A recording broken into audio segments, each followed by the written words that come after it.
សួស្តីអ្នកទាំងអស់គ្នាថ្ងៃនេះមានប្លុកថ្មីឲ្យគ្នាយើងមើលទៀតហើយថ្ងៃនេះជិះម៉ូតូតាមវាលស្រែឲ្យគ្នាយើងមើលម្ដង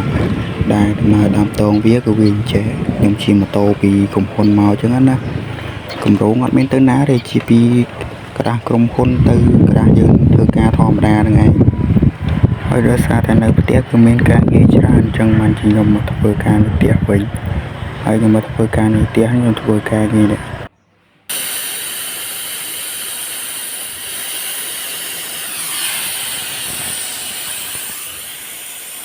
ឃើញនៅខ្យល់ឆោត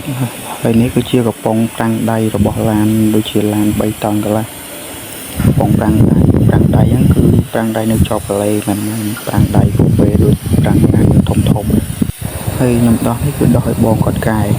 កំប៉ុងហ្នឹងដោយសារតែកំប៉ុងហ្នឹងមានម៉ាសូតូចពេកចាំមិនគាត់ដាក់ម៉ាសូឲ្យធំតិចម៉ាសូដាក់ម៉ាសូហ្នឹងប្រហែលប្រាំងគប់ពេលឡានធំមកនេះយើងហើយអាជាស្រ័យផងដោយសារតែពេលគាត់កាយខ្ញុំអត់បានថតឲ្យមើលដោយសារតែរវល់ដែរហ្នឹង